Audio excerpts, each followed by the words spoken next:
En 1963, vous êtes nommé par le premier ministre Jean Lesage sous-ministre du nouveau ministère des Affaires fédérales provinciales. Et ce n'est qu'en 1967 que le ministère est devenu formellement chargé des relations internationales et a vu son nom changer en ministère des Affaires intergouvernementales. Mais dès le début, le ministère s'est occupé du sujet, c'est-à-dire des affaires internationales, en fait à compter de l'automne 1964. Je voudrais vous demander quelle place occupaient alors les relations du Québec avec la France à ce moment-là? Il faut que je précise quelque chose ici. J'étais sous-ministre d'un ministère qui relevait du premier ministre, qui s'appelait Ministère des Affaires fédérales provinciales. C'était une innovation au Canada, il n'y en avait pas ailleurs, dans d'autres provinces. Et la fonction du ministère, c'était de coordonner les relations du Québec avec l'administration fédérale en général. En somme, quand il y avait des problèmes qui soient d'ordre constitutionnel, administratif, financier, il y avait des chances que ça rebondisse chez moi parce que j'avais la vue, pas chez moi personnellement, mais dans mon ministère, parce qu'on avait la vue d'ensemble. Et c'est comme ça que le ministère a été amené à la fin de 1964 à s'occuper des relations internationales, plus précisément du début des rapports avec la France, parce que ça mettait en cause Ottawa, qui avait des objections à certaines façons du Québec de procéder. Et c'est moi qui ai été chargé, par la fonction que j'avais comme sous-ministre des Affaires fédérales provinciales, de m'occuper de divers dossiers qui concernaient d'autres pays, dont notamment la France. Et avec le temps, à mesure que, d'une part, les relations avec la France se sont amplifiées, parce qu'il y a eu des accords en éducation, ensuite en culture et dans tas d'autres domaines, et que aussi le Québec s'est intéressé à d'autres pays, a organisé des missions à l'étranger, etc. Donc, il y a eu de plus en plus d'activités internationales qu'on coordonnait parce que chaque fois, ça créait des emmerdements avec Ottawa et j'étais celui qui devait trouver des solutions en faisant avancer le Québec. C'était ma fonction et je relevais, comme je l'ai dit, directement du premier ministre, qui d'ailleurs, premier ministre, a conservé, quand c'est Daniel Johnson qui est venu, est arrivé au pouvoir, il a conservé le ministère, Jean-Jacques Bertrand aussi, et Robert Bourassa aussi. Et j'ai été le sous-ministre à titre de responsable des relations fédérales provinciales, et ensuite intergouvernementales, je vais revenir à ça, responsable de ça, toutes ces années-là, avec ces premiers ministres-là, de 63 à octobre 71. D'accord, je vous remercie. Vous avez parlé du début des relations franco-québécoises dans les années 60 et votre rôle au ministère des Affaires fédérales provinciales en tant que sous-ministre.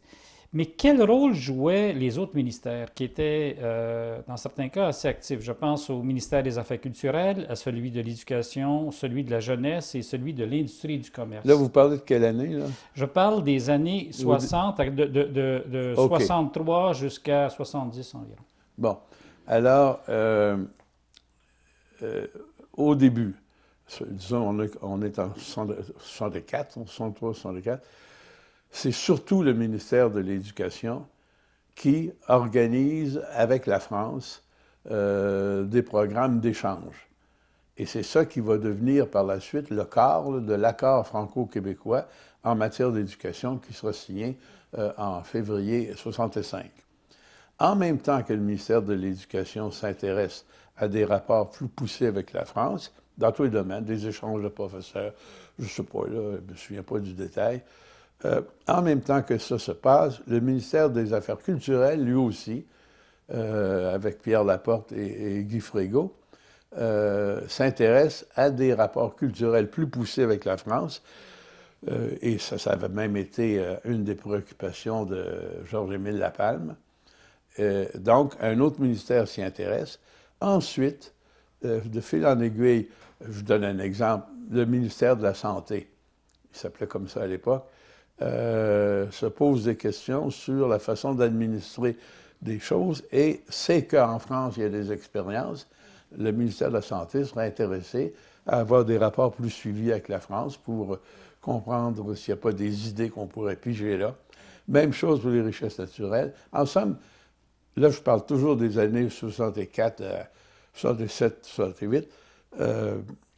Il y a eu une diffusion dans l'ensemble du gouvernement d'un intérêt par rapport, d'une part, à la France surtout, où il y avait des expériences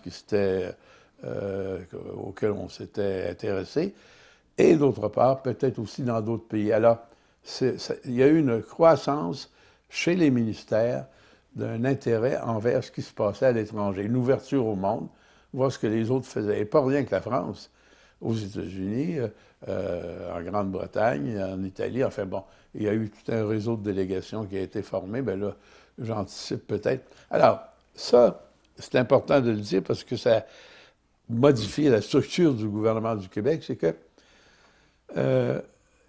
jusqu'à un moment donné, c'est Daniel Johnson. Sous Daniel Johnson, c'est lui qui m'est arrivé avec cette idée-là. On est en 66, il vient d'être élu à l'automne. Il me dit, Claude, comment ça se passe quand un ministre veut aller à l'étranger pour faire une mission? Ben, j'ai dit, je suppose qu'il vous le dit, et puis qu'il part avec son programme. Il dit, non, ils ne me le disent pas. Il dit, j'apprends à un moment donné qu'ils sont partis à l'étranger. Et c'est arrivé avec Jean-Noël Tremblay, à un moment donné, qui était allé en France. Qu'est-ce qu'il fait là? Il dit, est-ce qu'il vous en parle à vous? Ben, je dis, non, il n'y a aucune raison de m'en parler s'il n'y a pas de problème avec Ottawa. Alors, Daniel Johnson dit, ça n'a pas de bon sens. En somme, dans le gouvernement du Québec, n'importe qui, un ministre ou un sous-ministre, directeur général, peut, avec son budget, décider de faire une mission en France ou ailleurs, et puis je risque de ne pas le savoir, puis ils cherchent ce qu'ils vont dire. Il faudrait coordonner ça. Alors, ça a commencé par une préoccupation de coordination des paroles, des actes, des engagements des ministres par rapport, et d'autres, par rapport à d'autres pays, notamment la France. Ensuite de ça, là, il est arrivé pour parer au plus pressé. Je m'en souviens, comme c'était hier, de ça. Il a dit, vous allez me préparer ce qu'on appelait à l'époque un arrêté en conseil, c'est-à-dire un décret, pour dire que les dépenses de tout ministre à l'étranger seront remboursées sur présentation d'une lettre du premier ministre qui l'autorise à faire le voyage en question. Alors là, il prenait contrôle. Mais après ça, il m'est arrivé avec ceci.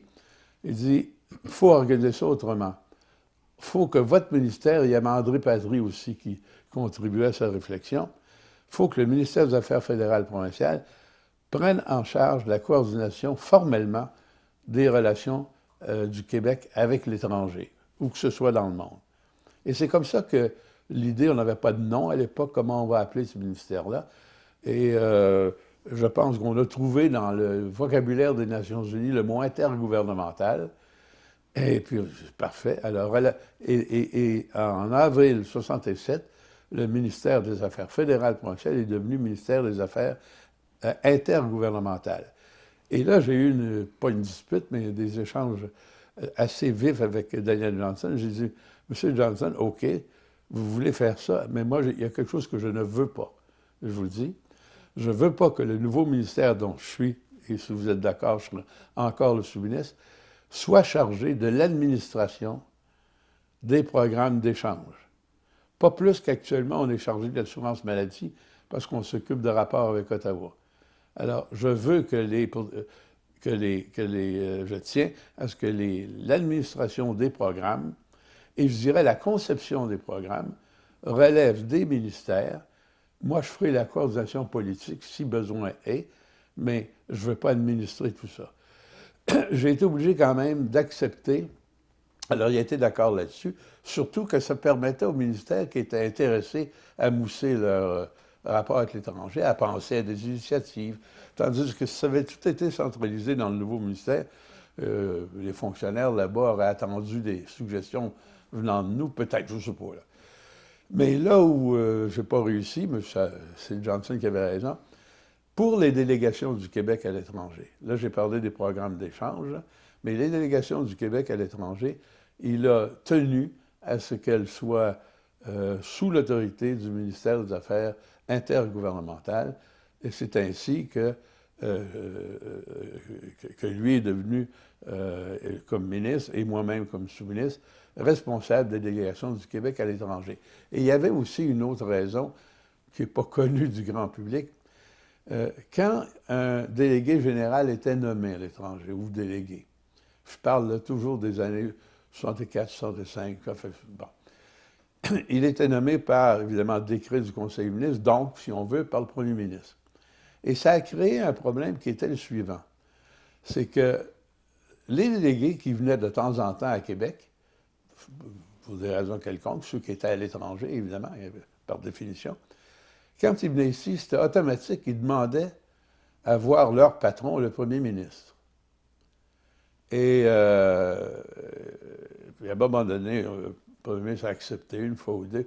Et là, il trouvait que, et avec raison, Johnson, que ça n'avait pas de sens que quelqu'un qui est délégué à l'étranger, qui est au fond un fonctionnaire du gouvernement, au-dessus duquel il y a un directeur général peut-être à Québec, un sous-ministre adjoint, un sous-ministre puis un ministre, voit le premier ministre au passage comme si c'était son patron immédiat. Alors ça, c'était aussi une préoccupation de Johnson, mais ça, vous ne la trouverez pas expliquée.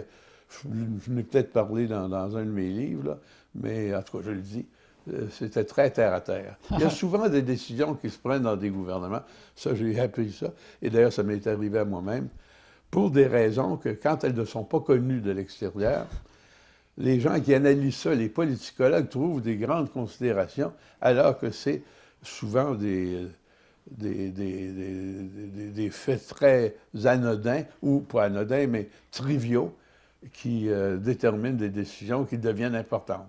D'accord. Je vous remercie, M. Morin. Je crois que votre explication nous permet de mieux comprendre les débuts de la coordination au gouvernement du Québec en ce qui concerne les relations internationales et particulièrement celles avec la France. Maintenant, je voudrais, si vous l'acceptez, que l'on parle un peu du général de Gaulle. Plusieurs analystes, professeurs, chercheurs et historiens prétendent que c'est la France, sous l'impulsion du général de Gaulle, qui a permis au Québec d'assurer une présence sur la scène internationale. Quand vous avez commencé à rédiger les discours du premier ministre Jean Lesage dès 1960, est-ce que vous connaissiez l'existence de l'appel du général de Gaulle aux Canadiens français du 1er août 1940, du passage du général de Gaulle à Québec et à Montréal en juillet 1944, et du voyage officiel du président de la République française à l'époque, Charles de Gaulle, à Québec et à Montréal en avril 60? Je vous pose cette question-là parce que plusieurs personnes ont l'impression que l'intérêt de Gaulle vis-à-vis le Québec s'est exprimé une seule fois en juillet 67 lors du voyage que tout le monde connaît. Mais en ce qui vous concerne, compte tenu du parcours que vous aviez fait, compte tenu de vos responsabilités comme auprès du premier ministre Jean Lesage, est-ce que ces événements, ces actions de Gaulle au Québec même ou vis-à-vis des Québécois, est-ce que vous le saviez à l'époque? Il faut que je vous réponde de la façon suivante. J'ai été le rédacteur principal des discours de Lesage, pour des raisons que je ne raconte pas, ça serait trop long, de l'automne 60 à juin 66. Donc, j'ai écrit des dizaines de discours. Bon. Et c'est une des raisons pour lesquelles il m'a demandé d'être sous-ministre. Il voulait être sûr que je ne serais pas trop loin pour ces discours. Non, moi, c'est comme ça que ça se passe. Bon. Parce que je ne connaissais pas le domaine des relations fédérales provinciales. J'ai appris sur le tas. Alors, quand j'écrivais les discours dans les années 60, 61, 62, je suis obligé de répondre à votre question, non. De Gaulle n'était pas du tout dans l'image. Peut-être que moi, je savais qu'il était venu, mais je veux dire, les sujets dont je traitais dans les discours n'avaient aucun rapport avec De Gaulle ou la France. Sauf quand on a ouvert la délégation du Québec en octobre 61, là, il y a eu une série de discours qui ont été préparés de circonstances, où là, il était beaucoup question de la France. Mais à part de ça, je pense pas qu'il soit fait allusion. Ben là, je n'ai pas la mémoire qu'il faudrait, là. Mais dans ces discours-là, sauf ceux de Paris, pour la délégation quand elle a été ouverte, je ne crois pas qu'il y ait de mention de Gaulle ou même de la France. Jusqu'à 64-65. D'accord. Eh bien, je vous en remercie. Non, mais ça, c'est très important parce que je pense que notre perception mérite d'être mise à niveau, c'est le Non, moins qu'on mais puisse je dire. tiens quand même à signaler qu'il y a un ensemble de 7 ou 8 discours que le Sage a fait à Paris en octobre 61. Là, on a parlé des Ah, bien relations sûr. franco-québécoises, Bien sûr. et puis beaucoup. Mais dans les autres discours, non. D'accord. Eh bien, je vous en remercie beaucoup. En 1965, on observe la réalisation de trois actes très structurants des relations franco-québécoises.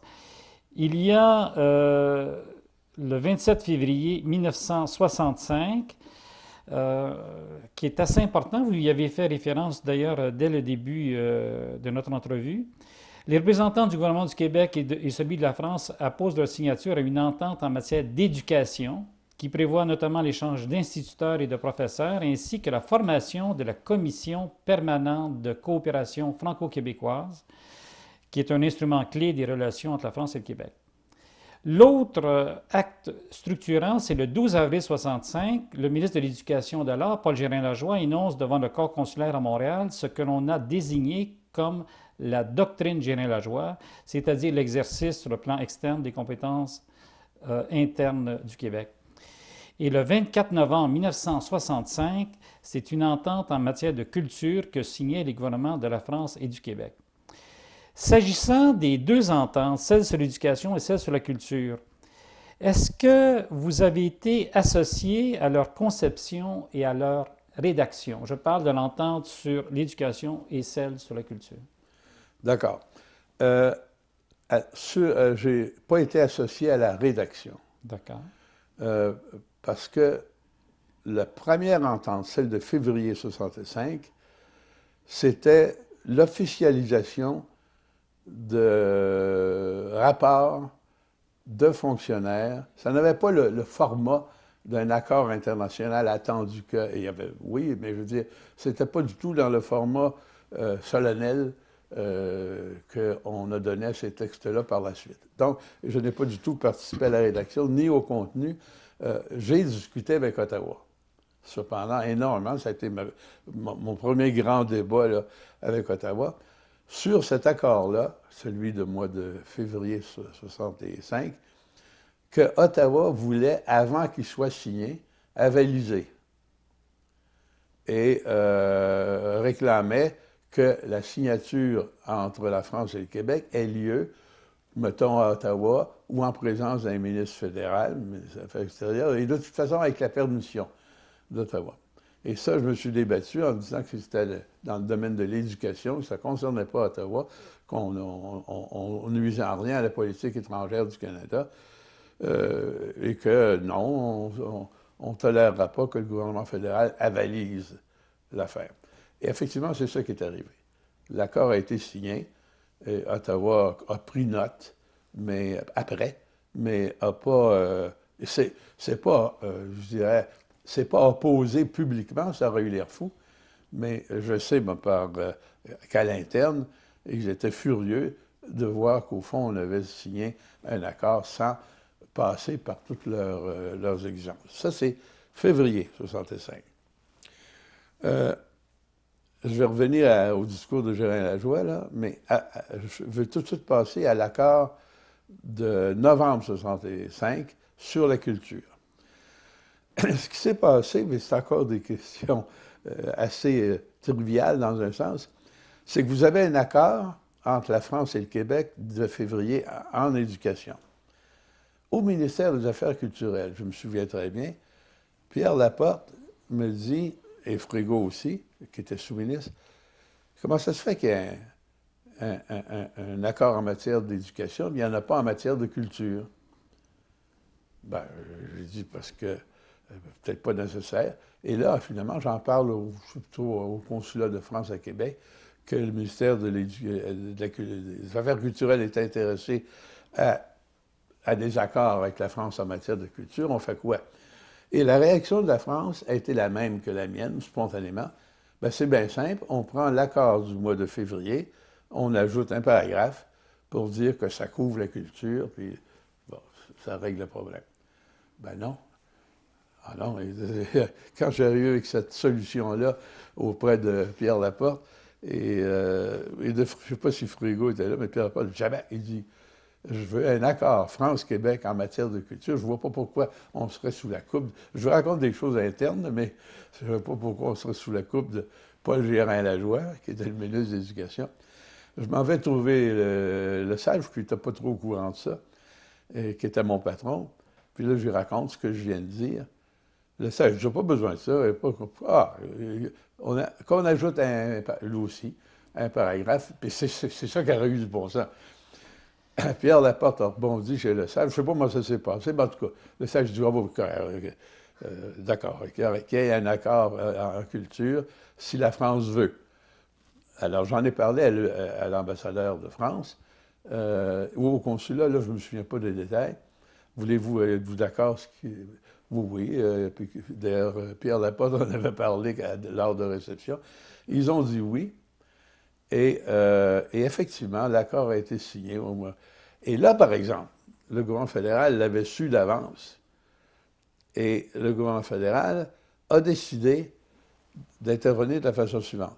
Vous signerez, il me dit à moi, vous signerez votre accord tant que vous voudrez. Mais il va être précédé par un accord cadre France-Canada, et la France est d'accord, qui va couvrir tout ce que vous avez déjà d'accord avec la France et tout accord à venir. Moi, je dis, je ne me souviens pas qui a trouvé le truc. Ça a été ceci, la solution, parce que c'était pénible.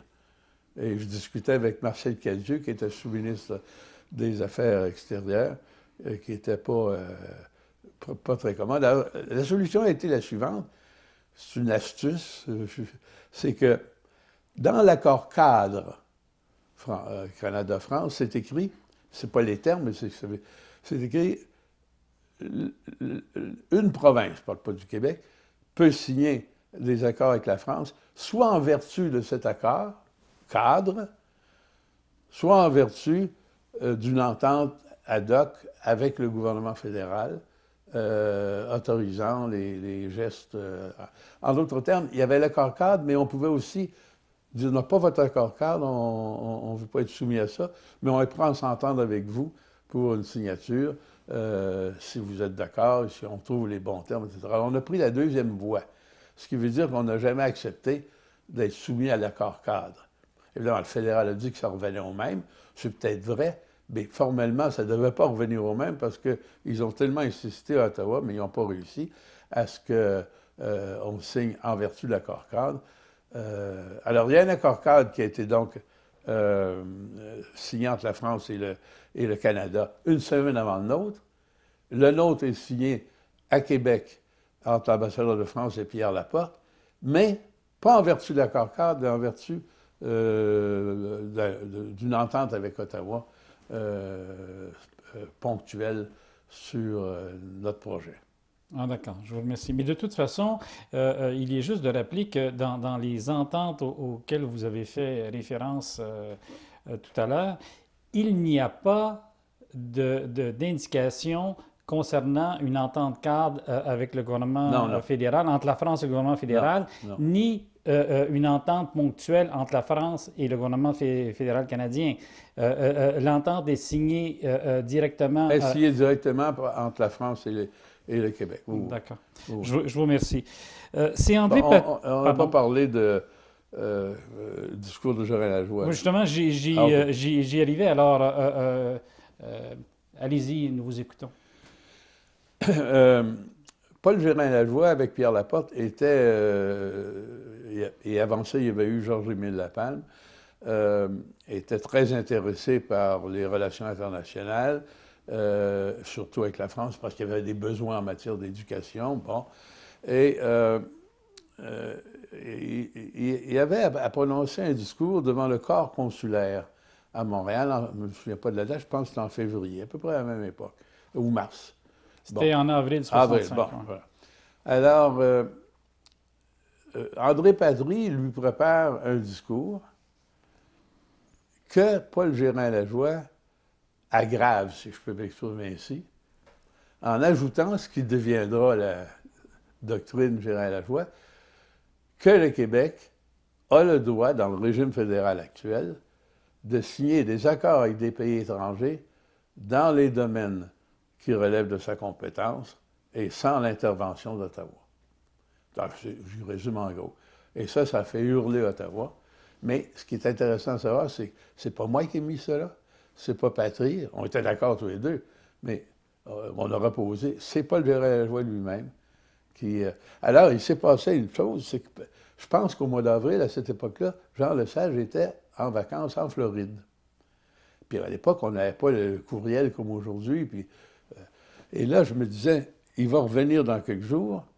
Il sait qu'il est arrivé à une déclaration choc de Paul Gérin-Lajoie. Les journalistes vont se garrocher sur lui à l'aéroport pour savoir qu'est-ce qu'il pense de la déclaration de son ministre. Et je connaissais Jean Lesage. Il est capable de dire, ah ben écoutez, il pouvait dire, ça dépend, il aurait pu prendre une orientation ou une autre. Alors moi, je me faisais du mauvais sang parce que ça aurait pu foirer et parce que Gérin-Lajoie allait très loin dans le contexte de l'époque. Et je suis sûr que, ben, je suis sûr, je l'ai vécu, Ottawa était furieux. Il attendait que Lesage dise un instant, le ministre a dépassé, ou peut-être pas dans ces termes-là, mais ses attributions. Bon. Et je me souviens toujours, je me dépêchais pour aller à l'aéroport, parce qu'on n'a pas les moyens de communication qu'on a aujourd'hui, pour tâcher de mettre la main sur Lesage avant qu'il tombe devant un journaliste. Pour une raison quelconque, je n'arrive pas à temps. Et il a eu le temps de donner sa conférence de presse. Et là, bien, la Providence est intervenue du fond du ciel. Et Lesage a dit, ce que le ministre a dit, c'est la politique du gouvernement. Et c'est très bien ainsi. Alors, je n'ai pas du tout intervenu là-dedans. Ah, d'accord. Mais je vous remercie beaucoup. C'est une information qui éclaire un peu ce qui s'est passé, c'est le moins qu'on puisse dire. Vous avez indiqué que les réactions à Ottawa étaient plutôt contre, Pas même que plutôt contre, hostile. hostile, carrément hostile Mais je vais vous dire pourquoi. Ça, c'est ben, une des raisons. C'est que à Ottawa, évidemment, à l'époque, la fonction publique, comme c'est encore le cas aujourd'hui, était dominée par des anglophones. Et les affaires extérieures étaient aussi dominées par des anglophones, mais il y avait quand même eu quelques progrès et quelques hauts fonctionnaires du ministère des Affaires extérieures, qui s'appelait comme ça à l'époque, étaient des francophones et certains d'entre eux des Québécois. Alors, ils avaient réussi, et Marcel Cadieux en était un de ceux-là. C'était un sous-ministre important, un gars super intelligent avec une formation. Bon. Alors qu'au moment où vous autres, à Ottawa, commencent à pointer dans leur ministère des Affaires extérieures, voilà-t-il pas qu'à Québec, le gouvernement se mêle, lui, de signer des accords avec l'étranger ou d'avoir des prétentions internationales, alors que ce serait leur fonction à eux de favoriser cette ouverture du Québec au monde, mais on se passe d'eux. Alors, c'est une des raisons très humaines qui explique leur attitude, parce que les plus hostiles étaient les francophones, pour la raison que je viens de vous donner. En général, cependant, c'était une hostilité parce qu'on mettait en cause ce qui faisait partie du dogme fédéral, la politique étrangère et la monnaie ou des choses comme ça, ça relève d'Ottawa. Sauf que le problème, c'est que si la politique étrangère relève d'Ottawa, ce qui est vrai, qu'est-ce qui arrive quand la politique étrangère implique des échanges en matière d'éducation, de santé, de fonction publique, de richesse naturelle qui sont des compétences provinciales? Ce qu'Ottawa aurait voulu, c'est qu'on laisse Ottawa discuter de ces questions-là, même du contenu des accords, même ceux portant sur les domaines de compétences provinciales, et qu'on n'intervienne pas, qu'on soit consulté.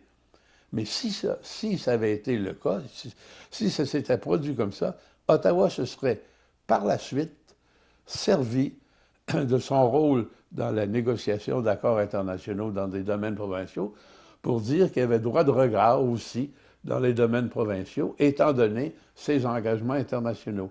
Il fallait empêcher ça, il fallait voir un peu dans l'avenir et bloquer ce qui était visiblement l'intention des anglophones cette fois-là, par le biais des accords, de se prétendre avoir une compétence quelconque dans des matières provinciales. Je vous remercie. Vous indiquez très, très bien, vous montrez très, très bien le lien qu'il y a entre l'ouverture internationale du Québec à ce moment-là et les relations fédérales-provinciales, les liens avec Ottawa. Je vous en remercie. Si vous le permettez, j'aurais une autre question à vous poser concernant le discours du ministre Paul Gérin-Lajoie. Vous avez parlé des réactions hostiles et même parfois de réactions qu'on peut qualifier de furieuses à Ottawa. Vous avez parlé du corps consulaire. Quelle a été la position de la France à ce moment-là? Est-ce que le consul général, l'ambassadeur de France, un ministre de passage, un de vos collègues occupant un poste dans un ministère, au ministère des Affaires étrangères ou ailleurs, vous a manifesté une réaction du gouvernement français concernant le fameux discours qui avait été à l'époque, vous l'avez souligné, là, un discours choc Oh oui. à tous égards? Il faut distinguer dans toute cette histoire Québec-France, avant De Gaulle, avant sa visite, puis après. Je veux dire avant 67 et après. Et après. Okay. Vous allez voir pourquoi. Avant 67, il est sûr que De Gaulle avait contribué pour beaucoup au statut que la délégation du Québec avait à Paris, qui était tout à fait utile, le statut d'une ambassade.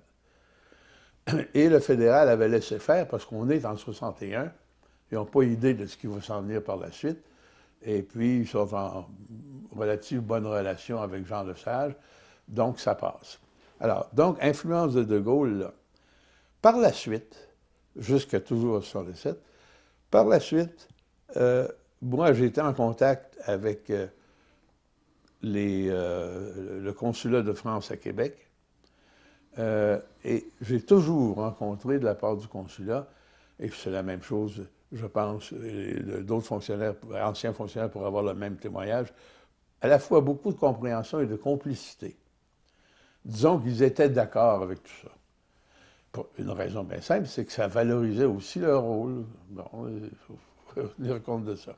Par contre, du côté de l'ambassade d'Ottawa, c'était beaucoup moins favorable. Pourquoi? Parce que ça mettait en cause leur rôle à Ottawa, puisque les affaires extérieures voyaient des éléments de sa politique échapper vers le Québec. Et qu'à Ottawa, l'ambassade de France n'avait pas de juridiction, ou en tout cas pas comme le consulat. Bon, ça c'est avant 70. Alors, je réponds à votre question, là. C'est sûr qu'il y avait une sympathie française, puisque dans ces années-là, on a signé 2 accords importants, culture et éducation. La délégation, quelques années avant, a été fondée. Il y a eu des visites de ministres français au Québec. C'était... Mais De Gaulle n'avait pas lui-même pris de position, mais tout le monde savait qu'il était favorable. Ça, c'était avant 67.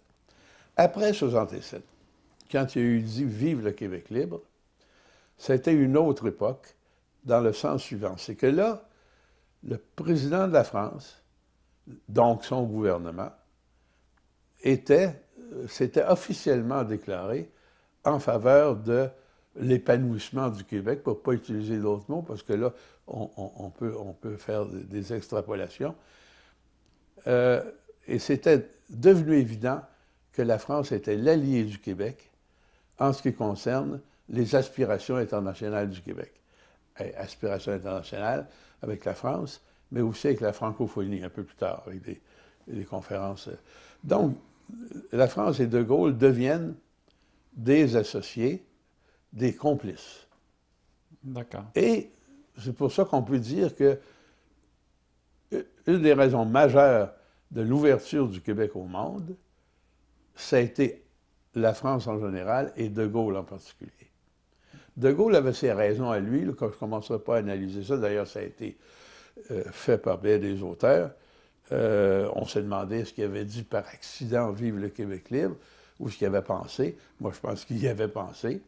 Il savait très bien que ça créerait des secousses, mais il avait pris parti. Et il y avait aussi en France, c'était pas nombreux, mais des gens dans l'administration publique française très bien placés. Des gens qui avaient de responsabilités, qui avaient des responsabilités, et qui étaient ce qu'on appelle aujourd'hui le lobby québécois en France. Pas plus que 7-8 fonctionnaires.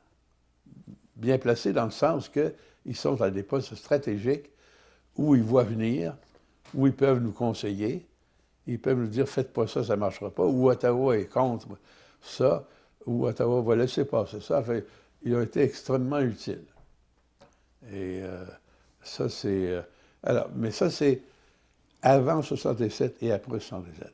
Mais disons que c'est avec la déclaration de Gaulle qu'a été confirmée, en quelque sorte, devant l'univers, la complicité de la France avec le Québec, complicité qu'on soupçonnait déjà avant. D'accord. Vous avez parlé donc du voyage du général de Gaulle en 1967. Donc, vous amenez à notre entrevue l'année 1967, année dont tout le monde se souvient pour plusieurs raisons. En 1967, le premier ministre Daniel Johnson effectue un voyage officiel en France pour approfondir les relations du Québec avec ce pays. Vous faites partie de la délégation. Ce voyage s'avère particulièrement important puisque Daniel Johnson a présenté des demandes spécifiques de coopération au général de Gaulle, président de la République, en plus des demandes concernant la participation de Gaulle à l'Exposition universelle de Montréal et à sa visite officielle au Québec. Alors, c'est très important de parler de juillet 67, la venue du général de Gaulle, mais en même temps, plusieurs personnes ne font pas référence au voyage du premier ministre Daniel Johnson, qui m'apparaît un voyage très significatif. Qui précédait d'ailleurs la visite de Gaulle. Effectivement, c'est ça en quoi il est très significatif. Au cours de ce voyage en France avec le premier ministre Johnson, vous avez parlé des personnalités françaises et des hauts fonctionnaires qui ont œuvré en faveur du Québec, ce qu'on a appelé le lobby du Québec. Est-ce que vous, sans rappeler des noms précis, mais est-ce que vous vous souvenez des relations, des discussions que vous avez eues avec des hauts fonctionnaires de l'Élysée, de Matignon et du Quai d'Orsay? Je vous pose la question parce que pour plusieurs personnes qui ne connaissent pas les relations entre la France et le Québec, c'est parfois pour eux assez difficile de percevoir le type de relation que nous avons, le niveau des relations et l'importance des interlocuteurs français. Bon. Là, je suis un petit peu perdu dans mes propres dates, mais donc, Johnson va en voyage officiel à Paris en mai. Mai 67. Exact. Et de Gaulle vient en juillet 67. En avril 67, si je me souviens bien, j'ai été en France moi-même, rencontrer des gens que de Gaulle, qui organisaient la visite de Daniel Johnson quelques semaines après. D'accord. Chez ces gens-là, j'ai discuté des sujets dont on vient de parler, la visite de Gaulle, etc., l'exposition universelle. L'exposition universelle et 3-4 choses comme celle-là. Et c'était acquis que de Gaulle allait venir à l'exposition, accepterait. En fait, c'était pas mal réglé. Mais il y a une chose qui m'a été dite par le conseiller diplomatique de l'Élysée. C'est bête, je ne me souviens pas son nom. Là. Bon, qui m'a dit de Gaulle va prendre la parole, il ne savait pas où, et je ne sais pas ce qu'il va dire, mais je le connais assez pour savoir qu'il n'ira pas, c'est la première fois que j'entendais l'expression, il n'ira pas au Québec inaugurer des chrysanthèmes. Il va certainement dire quelque chose, mais lui, il ne savait pas comment il s'appelait, enfin. Là, bon. Ce que je veux dire, c'est que c'est pas arrivé, Daniel Johnson va en France, ben, il n'arrive pas comme ça du jour au lendemain. Il faut que la délégation prépare cette visite-là. Moi-même, j'y vais. On prépare ça. Johnson arrive. Ensuite, De Gaulle vient en réponse à. Puis il y a des programmes d'échange par la suite. C'est pas des choses qui se décident ponctuellement, là, un de ces 4 matins, sans réflexion antérieure. Ce que je veux dire, ça m'amuse de penser que dès le mois de... Ça devait être en avril, ou peut-être quelques semaines avant, le conseiller de l'Élysée diplomatique, il me dit « De Gaulle n'ira pas inaugurer des chrysanthèmes ». Alors j'ai retenu que ça voulait dire que... Mais personne ne pouvait penser que ce serait vivre le Québec libre. Ah, bien sûr, d'accord. À votre avis, est-ce que le voyage du premier ministre Johnson, auquel vous avez été très étroitement relié, est-ce que ce voyage a atteint ses objectifs d'après vous, là? Évidemment, tout se passe en 1967, mais en y pensant plusieurs années plus tard, est-ce que vous considérez que le premier ministre Daniel Johnson a fait un voyage, disons-le, fructueux? Bon. Je dirais oui, en ajoutant, réponse à la question, c'est certainement fructueux, en ajoutant ceci, que il prêchait, en parlant à De Gaulle, il prêchait un converti. De Gaulle était déjà, d'après ce que je peux imaginer, très favorable à quelque initiative que ce soit de la part du Québec pour s'épanouir, s'affirmer, s'ouvrir au monde, en somme, diminuer sa dépendance du monde anglo-saxon et même mettre en cause le régime fédéral lui-même. Donc, ça, c'était déjà là. Ça n'avait pas été dit.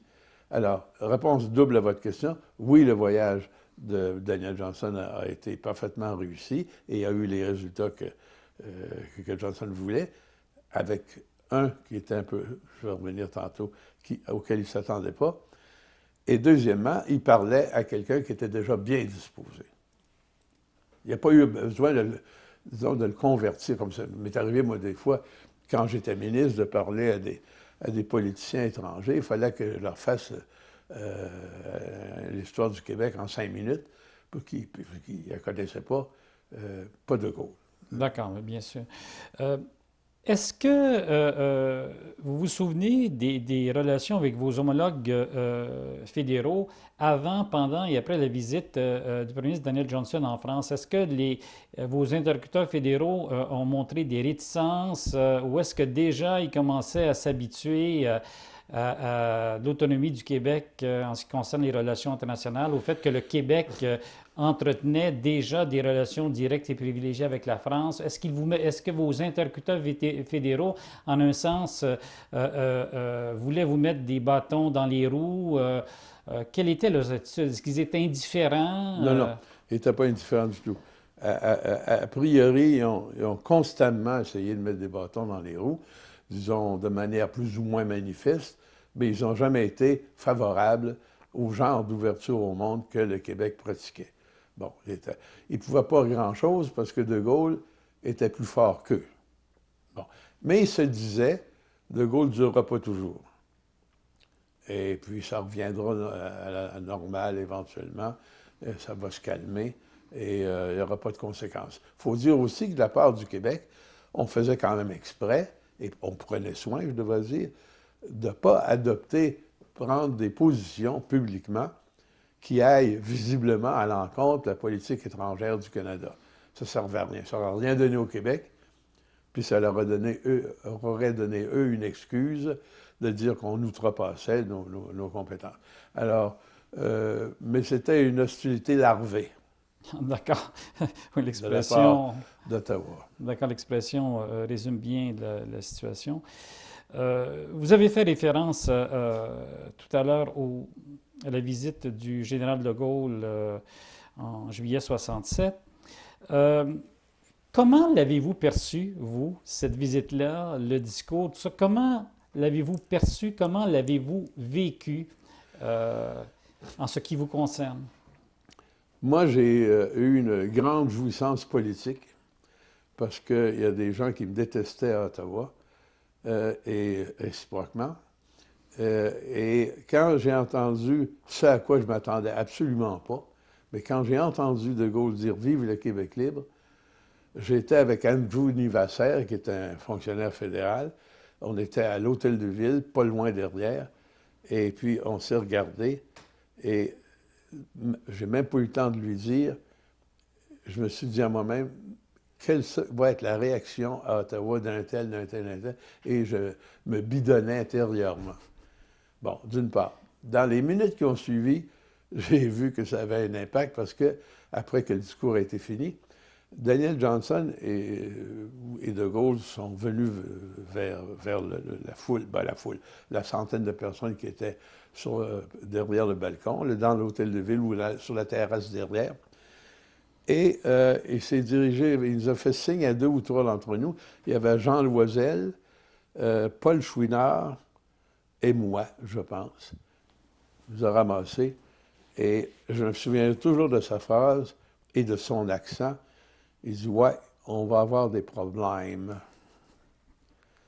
Alors, j'ai compris qu'il avait saisi, puis c'était pas difficile, que le Vive le Québec libre aurait des répercussions. Et d'ailleurs, il a été... Bon, il faut bien que je raconte ça. Il a été embarrassé dans un sens, par le Vive le Québec libre, comme bien du monde, d'ailleurs. Parce qu'il ne s'attendait pas à ça. Puis c'est le genre de choses en politique que vous n'aimez pas parce que vous ne l'avez pas vu venir, puis on vous demande de réagir tout de suite. Alors, il s'est tout de suite exercé une pression sur le gouvernement du Québec de Daniel Johnson de dire ce qu'il pensait de la visite de Gaulle et de sa déclaration. Et là, j'ai vécu une drôle de situation. Tout le monde intervenait. L'opposition, M. Lesage, qui était chef de l'opposition à l'époque, était scandalisé par la déclaration, puis il disait « Comment se fait que le gouvernement ne réagit pas? » À Ottawa, bien évidemment, il a annulé sa visite, De Gaulle a annulé sa visite à Ottawa. Les journaux anglophones, c'est épouvantable, même les journaux francophones. Et Daniel Johnson ne disait rien. Il n'y avait pas de nouvelles pendant 5 ou 6 jours, je n'ai pas vérifié les dates, mais après ce jour de juillet où il y a eu « Vive le Québec libre », il s'est passé plusieurs jours sans aucune prise de position de la part du gouvernement.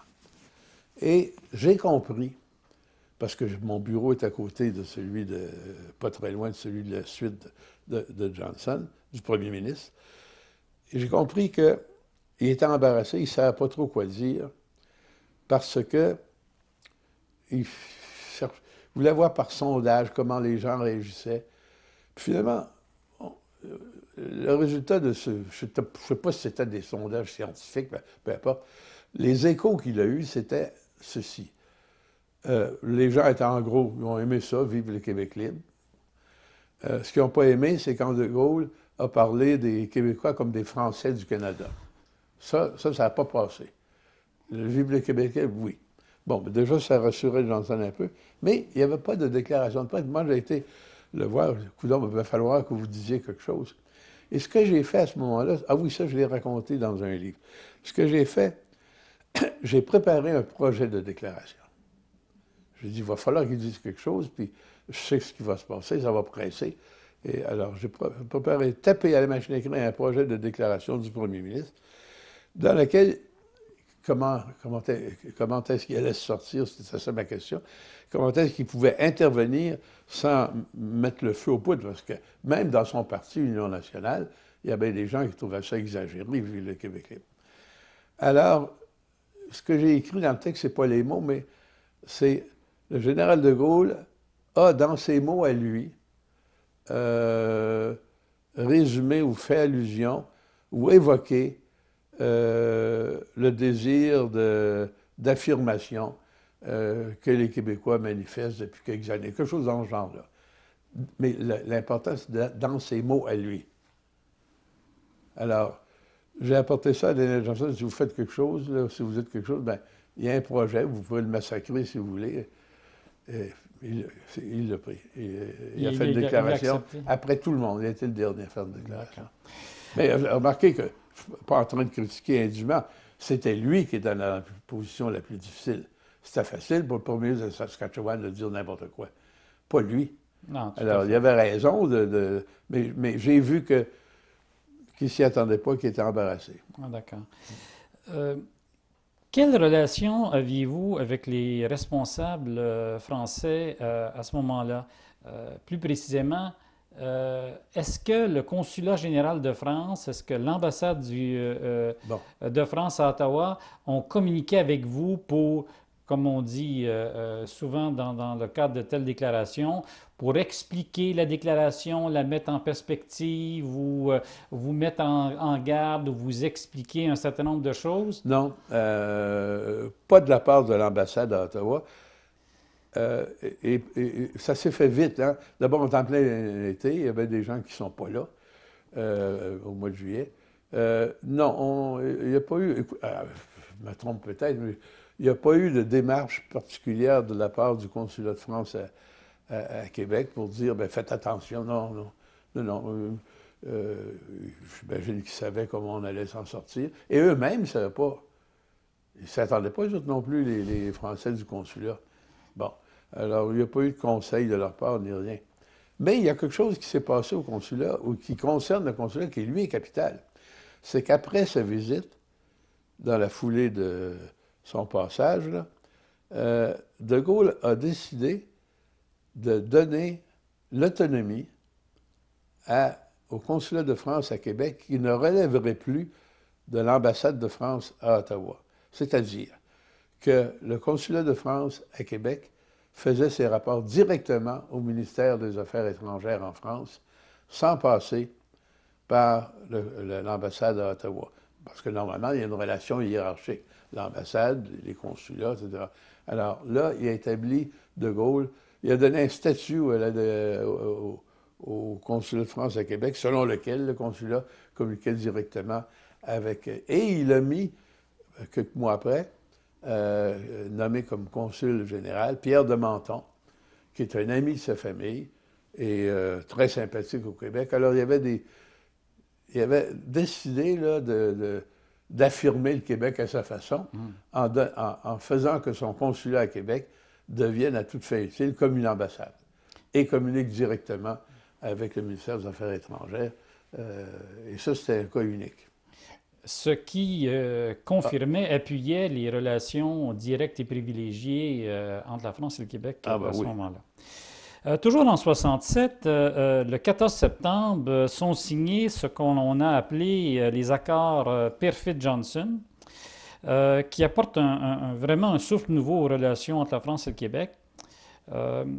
Est-ce que ces accords ont reçu un appui des élites politiques et universitaires du Québec?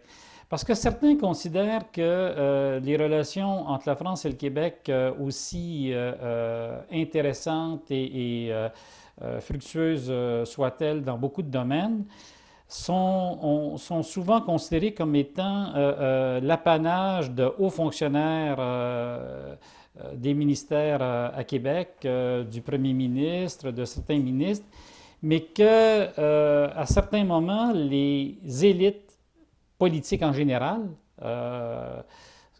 les élites universitaires, l'intelligentsia, soit connaissent peu les accords en question, soit encore considèrent qu'ils ne sont pas touchés. Est-ce que cette perception-là est fondée ou pas, à votre avis? Elle est fondée dans le sens qu'elle existe partout. C'est-à-dire, pour n'importe quelle activité gouvernementale, on peut dire qu'elle intéresse tel segment de la population et les autres s'en contrefouent éperdument, à moins qu'il y ait des taxes qui soient liées à ça. Ce que je veux dire, c'est que les politiques agricoles intéressent le milieu agricole, mais certainement pas celui des informaticiens de telle école. Les politiques en santé intéressent pas mal plus de monde, mais pas tout le monde. Bon, alors les relations franco-québécoises l'ouverture du Québec au monde, c'est évident que ça intéressait a priori davantage, je dirais, la classe intellectuelle et formée et instruite, que ça intéressait le grand public. Le grand public était là pour accueillir De Gaulle parce que De Gaulle était célèbre. Mais pas parce qu'il y avait un accord de coopération, il ne savait même pas. Bon. Alors, c'est sûr que dans l'élite universitaire, non, je ne dirais pas ça, dans le milieu universitaire et le milieu artistique, ces milieux-là, un peu semblables, les rapports avec la France les intéressaient, soulevaient de l'intérêt parce que ça avait des impacts sur le monde qui agissent dans ces milieux-là. Pour le grand public, moi, je me souviens que c'est Jean-Jacques Bertrand qui était premier ministre à l'époque. Moi, je m'occupais très activement des relations internationales et franco-québécoises. Et Bertrand était moins porté que Daniel Johnson vers ces relations-là. Et là, j'avais des députés et des ministres que je voyais, parce que mon bureau était à côté du Conseil des ministres, qui me disaient en gros ceci, toutes les histoires internationales, et puis ces rapports-là à la France, le Québec, etc., le monde de Saint-Éloigné, il s'en fout éperdument. Ça ne les intéresse pas. Mais ça, c'est normal. Vous prenez n'importe quelle politique gouvernementale, vous allez trouver des grands tranches de la population qui ne savent même pas qu'elles existent. Alors, je ne suis pas du tout étonné, et je vous annonce pas ça comme une primeur, que ça n'intéressait pas tout le monde. C'est comme ça partout. Mais en même temps, ce l'on ne peut pas dire, surtout concernant les accords Perfit-Johnson, que le développement de l'Office franco-québécois pour la jeunesse et divers programmes concernant les instituteurs, les professeurs, des échanges d'étudiants, des stages de formation technique à cette époque-là de Québécois en France. Maintenant, il y a des stages de formation technique de Français au Québec, ça va dans les deux sens. Mais à l'époque, il y a quand même eu une volonté de la part des gouvernements québécois dans les années 60 et 70, malgré le caractère élitiste que certains peuvent donner aux relations entre la France et le Québec, il y a quand même une volonté de faire en sorte que plusieurs Québécois, que l'on peut appeler du grand public, dans les domaines que j'ai mentionnés, soient non seulement interpellés par les relations, mais en profitent et puissent saisir leur chance d'avoir une formation, un séjour d'études, parfois un séjour d'enseignement en France. Et nous avons reçu également à ce moment-là un certain nombre de volontaires de la sécurité nationale à l'étranger, les VSNA français qui sont venus au Québec. Donc, il y a eu aussi une volonté de faire en sorte que les relations profitent à plus de gens possible. Absolument. Ça, c'est absolument exact. Et c'était voulu. C'était voulu pour deux raisons. La première, que ça ne soit pas seulement une préoccupation d'élite, cette question de l'ouverture du Québec au monde. Et la deuxième, c'était que ça donnait la chance, l'occasion à des gens de s'ouvrir les yeux, et des gens ordinaires, sur ce qui se passait ailleurs, en France en l'occurrence, mais le même effort a été tenté vers d'autres pays, pour que les Québécois sortent un peu de leur esprit paroissial.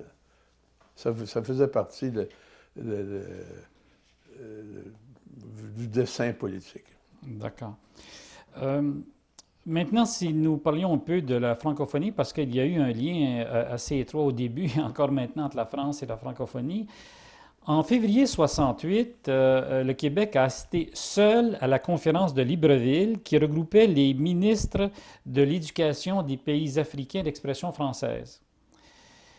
À votre avis, comment la conférence a-t-elle illustré la complicité entre la France et le Québec pour assurer la présence du Québec sur la scène internationale et son rôle dans la francophonie naissante? Est-ce que pour vous, la conférence de Libreville a été importante pour la présence du Québec à l'étranger, notamment en ce qui concerne les pays francophones, et notamment en ce qui concerne l'appui de la France.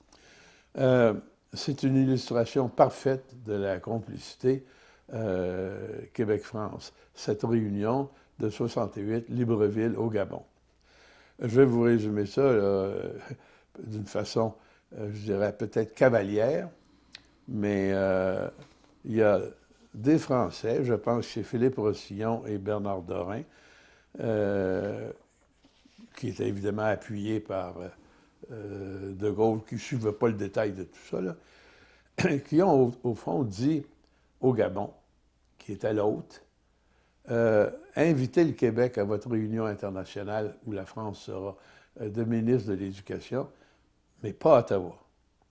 Et on a reçu à Québec une invitation en bonne et due forme de se présenter, si on voulait bien, de former une délégation pour représenter le Québec à la conférence de Libreville, au Gabon, là, février 68, ça, je pense. Oui, c'est au ça. Gabon, c'est exactement, c'est février 68. Bon. Ouais. Alors, et c'est anecdote, l'enveloppe que j'ai déposée aux archives, dans laquelle était contenue l'invitation, je pense que l'adresse était Ministère des Affaires étrangères, Québec. Point. Et comme on ne savait pas au service postal du gouvernement du Québec où est-ce que ça allait aller, on l'a envoyé dans mon ministère et à mon bureau. Et littéralement, j'ai reçu une enveloppe marquée Ministère des Affaires étrangères, Québec, qui est passé un cheveu d'être envoyé à Ottawa par mon propre monde. Parce qu'il n'y a pas de ministère des Affaires étrangères. Il y avait le ministère des Affaires intergouvernementales, mais étrangères, non. Et puis, ça doit être une erreur, parce qu'il y en avait des erreurs comme ça. Et dans cette invitation-là, bien, il n'était pas question d'Ottawa. Alors, donc, 1 février 68, Québec seul au Gabon. Et là, il s'est produit, il a fallu faire un choix à un moment donné. Il y avait d'un côté beaucoup de monde auprès de moi qui se disait, ça y est, on vient d'accéder au rang de puissance internationale, à toute fin utile. On est invité à une réunion internationale. Le statut du Québec vient de changer. Et c'est un... Il y avait Jean-Guy Cardinal, par exemple, qui raisonnait comme ça. C'est une avancée ineffaçable. Bon. Et moi, je n'étais pas de cet avis-là.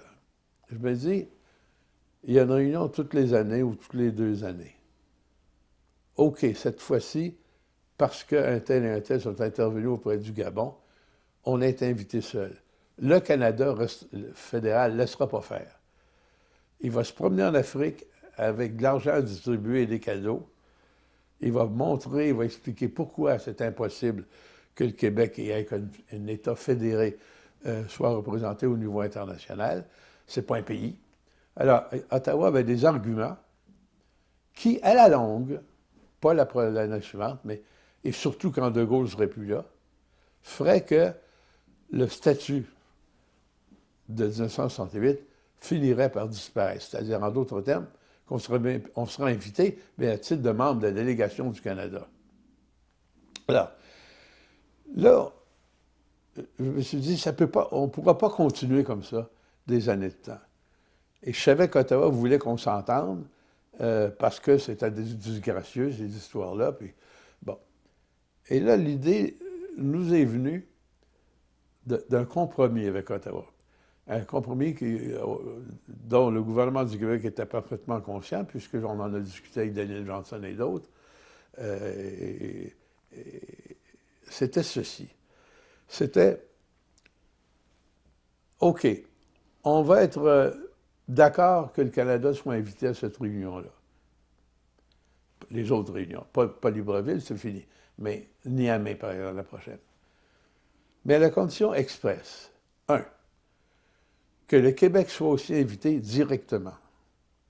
2. Que le Québec parle en son nom. 3. Que le Québec soit représenté par sa propre représentation et pas fusionné avec celle d'Ottawa. Alors, vous avez compris là, les 3 conditions. On accepte que... On était rendu qu'on pouvait déterminer que le Canada ne serait pas invité ou non. Mais je sais que je savais que ça ne durerait pas. Alors, on dit compromis, on ne s'opposera pas à ce que vous soyez invité, on va le dire à la France même, mais on y va, on parle en notre nom, on est invité directement et on a notre propre représentation, séparée. Ottawa a accepté. Après beaucoup de réticences, ils ont toujours détesté cet arrangement-là.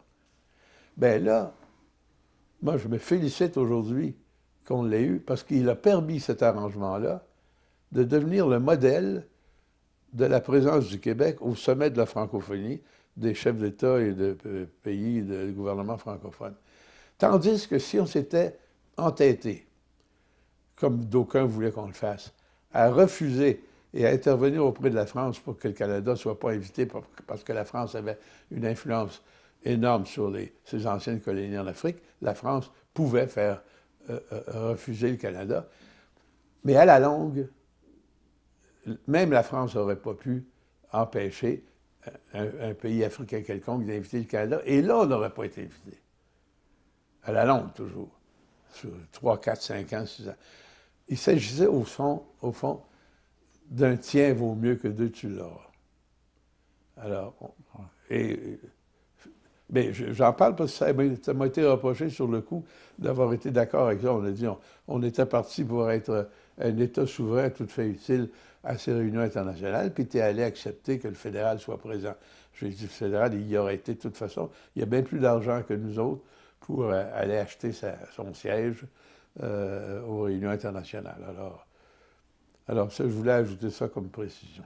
Non, c'est une précision très importante parce qu'elle permet comme vous l'avez indiqué, de tracer une perspective, non seulement une décision ponctuelle concernant une situation, mais ce que vous avez fait, c'est que vous avez inscrit cette décision dans une perspective, ce qui pourrait se passer, ce qui se serait passé par la suite, avec un certain nombre de conséquences soit néfastes, soit favorables. Et puis, avec votre analyse, ce que vous dites, c'est que la décision à laquelle vous avez contribué à ce moment-là, au premier chef, a permis d'inscrire l'action du Québec dans une perspective favorable par la suite pour d'autres actions internationales. Oui, c'est ça. Puis d'ailleurs, effectivement, De Gaulle a fini par mourir, a été remplacé par Pompidou. Bon, et ça s'est très bien passé. Sous Pompidou, c'était exactement le même genre de relation, mais il n'y avait pas la volonté que De Gaulle avait. Et il aurait plus facilement cédé à des pressions fédérales que De Gaulle l'aurait fait. Et même De Gaulle, à la longue, n'aurait pas pu empêcher un pays comme le Canada, où il y a une population francophone ici et là, Ottawa s'en vante à tout bout de champ, ça, quand c'est commode pour lui sur le plan international, n'aurait pas pu empêcher d'être présent à ces réunions internationales, même si elles portaient sur l'éducation. Vous avez fait référence à Georges Pompidou, donc à compter de 1969, après le référendum que le général de Gaulle avait perdu en France. Au cours du premier mandat du premier ministre Robert Bourassa de 70 à 73, alors que Georges Pompidou était président de la France, peut-on parler pour le Québec de normalisation des relations Québec-Paris-Ottawa? Est-ce que les choses ont commencé à se mettre en place avec l'accord de chacun, c'est-à-dire de Québec, de Paris et d'Ottawa? Est-ce que c'était une certaine période j'allais dire, de stabilisation ou pas? C'est-à-dire que moi, j'ai bien connu Robert Bourassa. D'ailleurs, c'est un de mes amis personnels qui a été aussi mon patron pendant un peu plus qu'un an. Après ça, je suis retourné à l'université en octobre 71. Donc, alors, je l'ai bien connu. Je le connaissais avant. Assez pour savoir que, d'une part, il était très favorable, lui, aux relations directes franco-québécoises. Par contre, il tenait absolument à être en bon terme avec Ottawa, éviter des disputes. On entend encore ces arguments-là aujourd'hui, de nouveau. si on se chicane avec Ottawa, si on crée des chicanes avec Ottawa, c'est mauvais pour l'économie, etc. Bon, en d'autres termes, si vous voulez être prospère, filez doux, tu sais. Alors, dans l'esprit de Bourassa, il était entendu qu'il n'y aurait pas de dispute comme celle qui avait caractérisé l'époque de Lesage, Johnson et même Bertrand. Donc, rien faire qui soit provoquant a priori. Il faut dire que c'était assez facile de prendre cette position-là parce que tout ce qui était provoquant avait déjà été fait. En d'autres termes, il y avait une situation acquise. Et il suffisait de ne pas la détruire, si je peux m'exprimer ainsi. Et c'est un peu ça que Bourassa a fait. Il aurait voulu innover, là. Il ne pouvait pas inventer le Vive le Québec libre, encore une fois, signer des accords avec, je sais pas, l'Australie. Tu sais, Oui, mais en même temps, nous pouvons rappeler les fameux accords Bourassa-Chirac de 1974, cette fois-là, bon, oui, qui ont été extrêmement importants. Quand on les relit maintenant, je vais dire à tête reposée, on se rend compte que les accords Bourassa-Chirac touchent 7 domaines, que les accords Bourassa-Chirac accordent une grande importance à la langue et oui, à l'économie, oui, et oui. que c'est vraiment un des accords, pas le seul, parce qu'il y en a eu dans les années Non, non. 60 dont vous avez parlé à juste titre, mais que c'est un des accords vraiment structurants des relations France-Québec. Oui, je suis absolument d'accord. Et c'est ça, c'est ce que je veux dire quand je dis que Bourassa était parfaitement conscient de l'importance des relations avec la France et y tenait. Ce qu'il ne voulait pas, c'était qu'il y ait des disputes. Mais parfois, il était obligé d'y en avoir parce qu'il fallait qu'il fasse des gestes qui irriteraient Ottawa. Il avait, Robert Bourassa, une préoccupation dont il m'a parlé à 2 ou 3 reprises. Sa préoccupation, c'était à cause de l'existence à l'époque du Parti québécois, c'était que son parti devienne, puis là je le dis comme il me l'a dit, le parti des Anglos. Et il fallait qu'il montre qu'il était très favorable aux Français, et c'est de là, en partie, que vient le français langue officielle qu'il a adopté pendant son gouvernement. Et de là que viennent ses dispositions avec la France concernant la langue française. On ne pouvait pas l'accuser d'être parti des Anglos parce qu'il prenait des positions très favorables aux Français et même collaborait avec la France à ce sujet-là. De 1976 à 1981, vous êtes ministre des Affaires intergouvernementales. Quelle a été la ligne directrice du gouvernement du Québec envers la France quand vous étiez ministre? Quel était l'angle ou l'aspect le plus important des relations du Québec avec la France de 1976 à 1981? Ah ben c'était ce qu'on peut, n'importe qui peut imaginer, c'était de profiter de la présence au pouvoir du Parti québécois, qui était favorable à la France, et qui tenait à avoir des bonnes relations avec ce pays-là pour des raisons qu'on vient de discuter, de maintenir ces bonnes relations-là et de les accroître pour le cas où le Québec deviendrait, après un référendum, un État souverain. Bon, en somme, préparer le terrain et aussi faire en sorte que les alliés de la France dans le monde, advenant la souveraineté, puissent aussi appuyer le Québec. Je vous résume ça d'une façon un peu simpliste. Alors, il s'agissait de maintenir d'excellentes relations avec le gouvernement français, fréquentes et suivies, puis c'est ça qui s'est passé. Mais pas de demander la réédition de Vive le Québec libre. Ça, là, j'ouvre un mot là-dessus. Il y a des gens qui pensaient, pendant qu'on était au pouvoir, qu'il n'y aurait rien qui convaincrait davantage les Québécois de la nécessité de la souveraineté que de voir d'autres gouvernements intervenir dans le monde en disant « Vive le Québec libre ». on veut que le Québec soit un État souverain. J'ai toujours été opposé à cette façon de voir les choses et je me suis toujours refusé, quand j'étais ministre, à aller demander à la France, comme à d'autres, intervenez donc pour donner-nous un coup de main pour qu'on gagne notre référendum. D'une part, les Québécois s'étant pas encore prononcés sur leur avenir, ça n'avait pas de sens d'aller demander, d'aller quêter aux autres pays une approbation avant que les gens se prononcent. Deuxièmement, ça aurait eu un impact négatif au Québec. Les Québécois auraient détesté ces interventions extérieures. Le Vive le Québec libre a été dit une fois et ne pouvait plus être répété.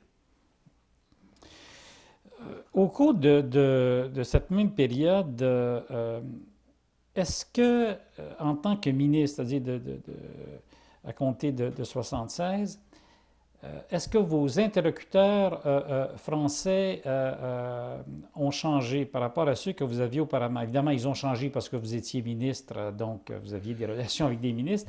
Mais est-ce que c'était des gens qui, je parle des interlocuteurs français, qui étaient dans la lignée ou dans la pensée ou dans l'héritage du général de Gaulle? Où est-ce qu'il se situait dans un autre monde par rapport au Québec? Ça m'apparaît assez important comme interrogation, puisque plusieurs prétendent que un des éléments fondamentaux, vous l'avez vous-même souligné, quand De Gaulle meurt, beaucoup d'acquis existent déjà en faveur des relations entre la France et le Québec, mais De Gaulle n'est plus là. Donc, est-ce que l'influence de Gaulle ou de ses politiques ont perduré jusqu'à la fin des années 70, début des années 80? Moi, je dirais oui. Oui, parce que il y avait un préjugé favorable au Québec, en France, en général, et chez les parlementaires. Et il y a peut-être un ministère, ben, peut-être d'autres, mais aux affaires étrangères françaises, il y a toujours eu des réticences parce que c'est un peu les gardiens de l'orthodoxie, puis c'est plein d'avocats, puis de juristes là, qui s'en fâchent, comme ici d'ailleurs dans Les Fleurs des virgules. Alors, mais c'était, il n'y avait pas de ni mépris ni dédain. Au contraire, c'était calme et la, disons, la sympathie française gouvernementale était acquise. D'ailleurs, j'ai moi-même fait un voyage officiel en France comme ministre et j'avais été, il était maire de Paris, j'avais été voir Chirac, il a fait un petit discours où il répétait presque Vive le Québec libre. C'était au mois de juin, ça, 77, je pense. On peut retrouver son discours. D'accord. Alors, et ensuite, il est devenu président. Donc, non, je ne me souviens pas d'inquiétude. Je n'ai pas eu d'inquiétude sur l'attitude de la France. D'accord. Est-ce que les relations du gouvernement du Québec avec le gouvernement fédéral et les négociations constitutionnelles qui perduraient dans les années 70, est-ce que les négociations constitutionnelles, donc, ont modifié les relations avec la France? Est-ce que c'était un élément important des relations avec la France? Euh, je dirais non parce que je pense à quelque chose en particulier. Je dirais non parce qu'il y a quelque chose de plus important qui s'est passé. Plus important par rapport à la France. C'est que les Québécois ont répondu non en mai 80. Ça a été, ça a eu un impact. Ça a eu un impact parce que, en France, des gens très sympathiques au Québec n'ont pas compris comment ça se fait que les Québécois se disent non, majoritairement. Puis à partir de ça, il y a eu comme une démystification. Où, mais moi, j'étais parti à ce moment-là, là, mais je le voyais bien parce que je restais en contact avec le consulat de France à Québec et puis on parlait de ces choses-là. La défaite référendaire a été a créé, pas un froid, c'est pas le bon mot, mais une diminution de l'enthousiasme par rapport au Québec. Parce qu'on s'est dit, coudonc, là, c'est quoi cette affaire-là? Imaginez-vous ce que c'est après un deuxième référendum perdu en 95, qui, ça j'aurais des choses à dire éventuellement, là tu sais, ça ne fait pas sérieux. Si vous le permettez, peut-être un dernier sujet que je souhaiterais réévoquer à nouveau avec vous. En jetant un coup d'œil rétrospectif, quelle est votre évaluation du triangle, du fameux triangle Québec, Paris, Ottawa, dont on a tant parlé dans les journaux, ce triangle sur lequel plusieurs historiens ont écrit de nombreuses pages très fouillées, triangle sur lequel il y a eu des déclarations ministérielles à Québec et à Ottawa. Donc, rétrospectivement, comment percevez-vous, quelle analyse faites-vous de la mise en place de ce triangle, de son évolution et puis de ce qu'il était quand quand vous étiez ministre? Le triangle en question était inévitable dans la mesure où le Québec sortait de son rôle classique de province ordinaire et soumise. Alors, à partir de ce moment-là, il y avait un peu, si vous vous représentez une carte du Canada, il y a comme une pointe là, qui sort au Québec, là, qui dérange l'ensemble. Et ça, c'est une des pointes des angles du triangle. L'autre, c'est le reste du Canada et Ottawa. Jusqu'à maintenant, on n'a rien que deux angles. Mais comme cette pointe, ce langue qui est au Québec est en relation avec quelque chose d'autre qui devient le troisième angle du triangle, la France, il se crée une tension permanente parce que ce qui est en cause, c'est ceci. La France, peut-être qu'il y a des gens dans les années 60 qui ont rêvé que la France, en France, reconquérerait le Canada. C'est ridicule, mais j'en ai déjà rencontré. Pas beaucoup, mais il y a peut-être eu ce souci-là. Mais c'est tellement secondaire dans la préoccupation globale que je n'en tiens pas compte. Mais il y avait, au fond, quel était l'objectif des trois angles? Je pense que il y en a en France qui pensaient que ça pourrait aider la France à acquérir une plus grande place dans le monde, étant donné qu'il rétablirait une influence en Amérique du Nord qu'il avait perdue. Bon. Pour le Canada, le fédéral, c'était la remise en cause d'un certain nombre de dogmes, dont celui que la politique étrangère relève seulement d'Ottawa,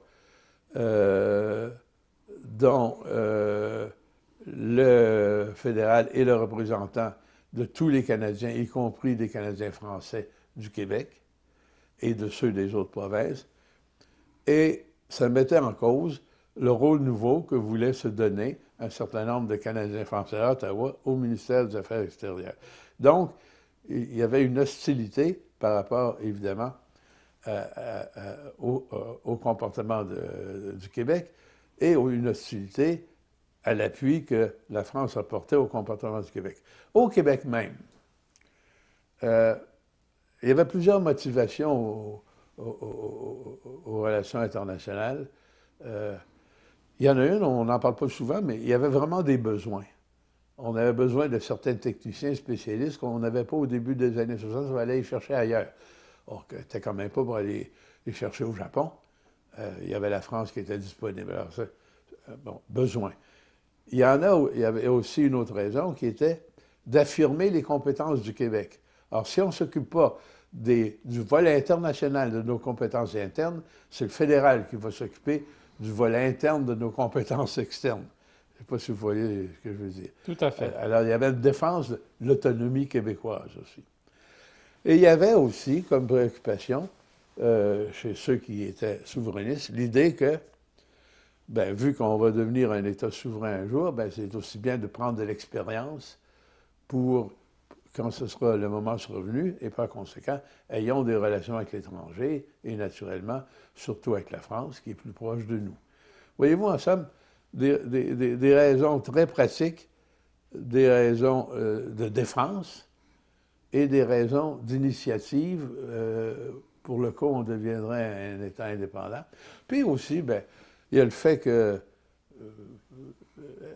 être reconnu par d'autres dans le monde, il y a quelque chose, il y a un complexe, ben, je ne sais pas si c'est un complexe, parce que ça me frappe toujours au Québec, de voir jusqu'à quel point, et surtout dans la ville de Québec, à quel point on tient à être bien vu de l'extérieur et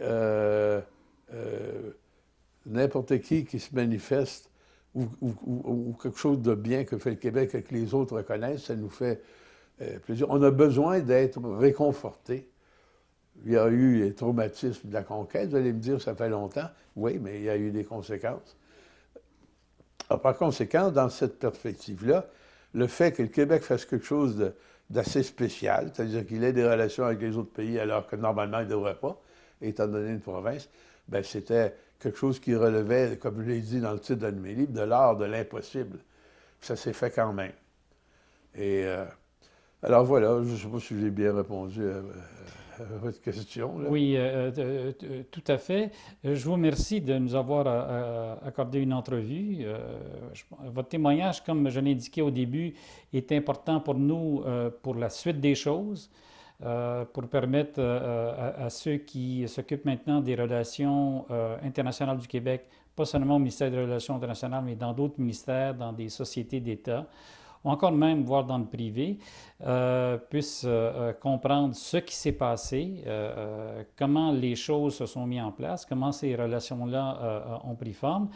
Et puis, non seulement eux, mais également tous ceux qui, dans les universités ou les centres de recherche ici ou ailleurs dans le monde, sont intéressés par les relations internationales du Québec.